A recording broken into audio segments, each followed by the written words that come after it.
everyone.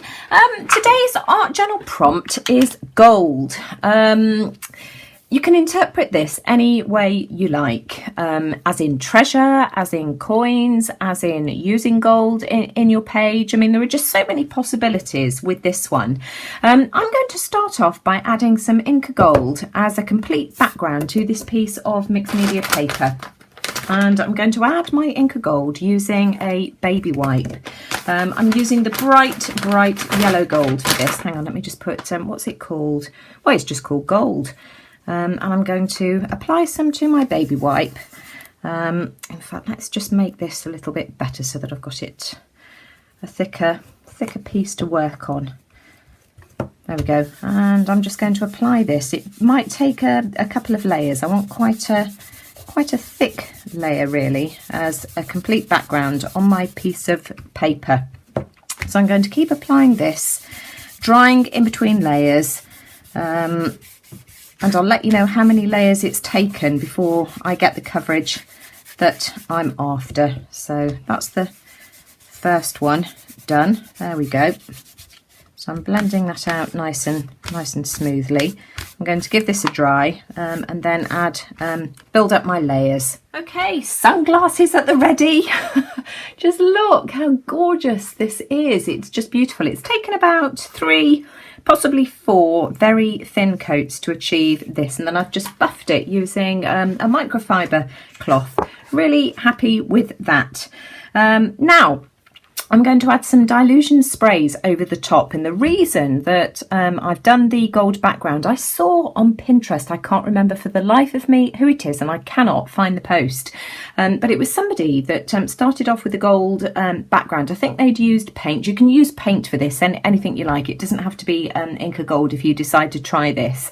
And then they'd used, I think it was dilutions over the top and stencils and that kind of thing, and the gold just showed through, and it was just absolutely beautiful. So I am hoping that I'll be able to achieve the same kind of thing myself. I've not tried this before, so it might not work, who knows. So I've got 3 colours of dilutions. I've got Postbox Red, Funky Fuchsia, and Lemon Zest, and I'm just going to spray randomly over my page. Oh gosh, is this the one that doesn't work? Hang on, let me go and grab the other Funky Fuchsia. One that clogs. There we go, that's better. And then let's add some of the yellow as well, the lemon zest. And I'm going to allow this to dry. And as soon as I've done that, I'll come back. I'm going to dry this with my heat gun. Partway through the drying process, and can you see what's happening? I'm getting this lovely mottled effect. So it is drying, it's not sliding off. Can you see sort of in the top corner here? And I'm just going to dry this and continue to do this until the whole of my page is dry. Just love how that looks, and you can see I've got quite a bit of warping, and I'm not going to try and straighten it out at this stage because I want to come back in and add some more of the sprays over the top. This is nearly at the end of the drying process, and you can see where I've got these puddles here. I'm not bothering to mop those up. I'm just going to continue to go over it with my heat gun until it's dried. I just love how that looks. It's got sort of like a snake skin effect, and this time I'm going to come in with some more of the lemon zest just to add another layer over the top, and again I'll give that a dry. Now here's my page. This is how it looks like, and I've gone and put this between 2 pieces of parchment paper, and I've ironed it to flatten it out a little bit. There's still a bit of warping, but that's absolutely fine, and you can just see that gold still shines through on this page. It's just absolutely beautiful, and I love these areas where the red has and the pink have pooled. Just think that's gorgeous.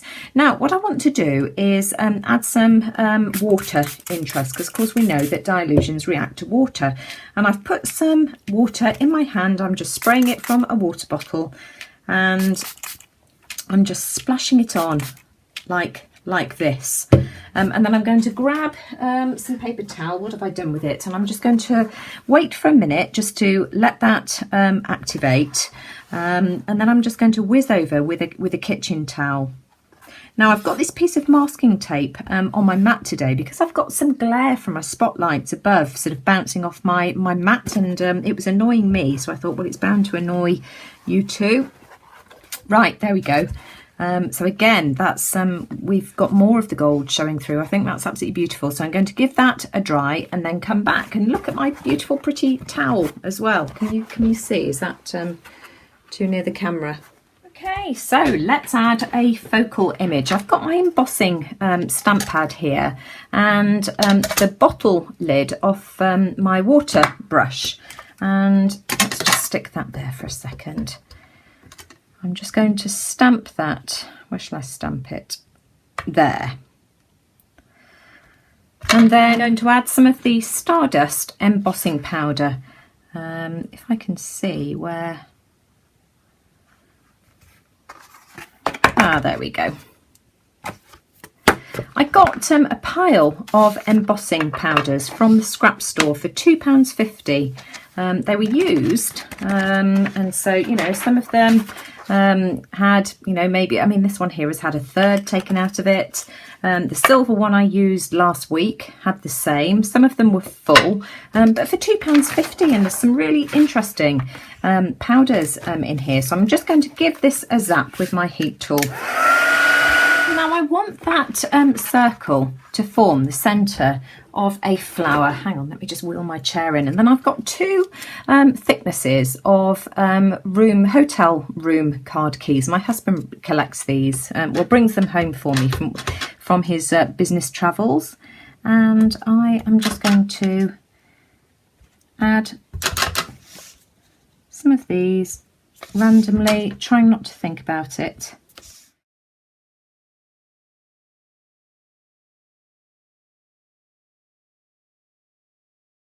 I am going to come in with some of this silver embossing powder. And so I'm going to put that down over there like so. There we are. Flick off the excess, and then I shall grab a very fine brush just to sort of get rid of some of it in the areas where I really don't want it. So we'll set this with the... And just look how beautiful that looks. It's gorgeous. And I'm just going to do this a bit at a time. Right, and again, we'll add the embossing powder. Now this time I've got a slightly narrower piece of card, and I'm going to do exactly the same thing. So I'm just going to keep going around my dandelion like this. I've also got some bright opaque white that I'm going to add as well, using both sizes, and I just want this to look really, really full. And as soon as I've done that, I'll come back. So I just want to add a stalk, a stem to my dandelion, and I've got my Versamark pen again. And I'm just going to add sort of like a scribbly line like that, and I'm going to do it in the bright white. So let's just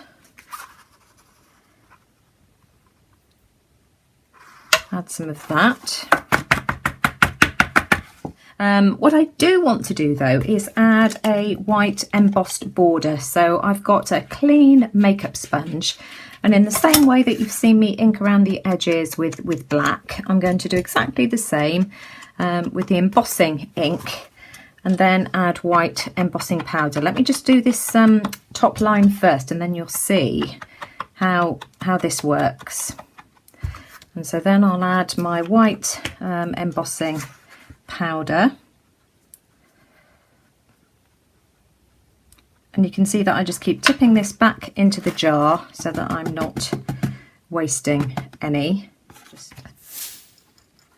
brush off any stray bits that you don't want. Now I'm looking at this page trying to decide what else it needs, and I think I want to add another dandelion here somewhere, and so I'm measuring just to see whether whether I can do it, and it will actually fit. So I'm going to go off camera and I'm going to add another dandelion in exactly the same way as I've done here. I've added my second dandelion and I just love how that looks. What I want to do now is just add some more brightness, and I've got some of these little tubes here. These are off my paint brushes, and again I'm reaching for my embossing pad and I'm just going to add some random circles in clusters like this. In fact, I think I'll do it one area at a time, and again I'm going to use the bright white.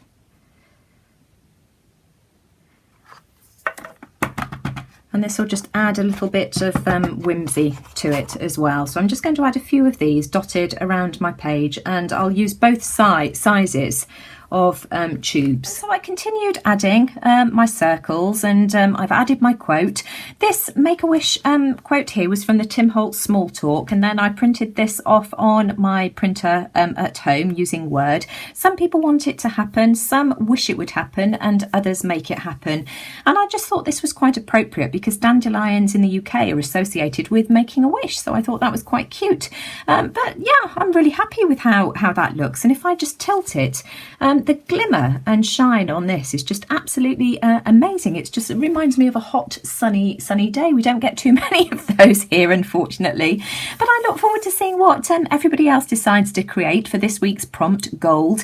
If you like what I've created here, I'd really appreciate it if you would give me a thumbs up, because it just lets YouTube know that you like what I'm doing, and let me know what you think in the comments below. And I'll leave the link for anybody who's interested to our Facebook group Art Journal Prompts in the description box below. So take care everyone, and I'll see you all again soon. Bye for now.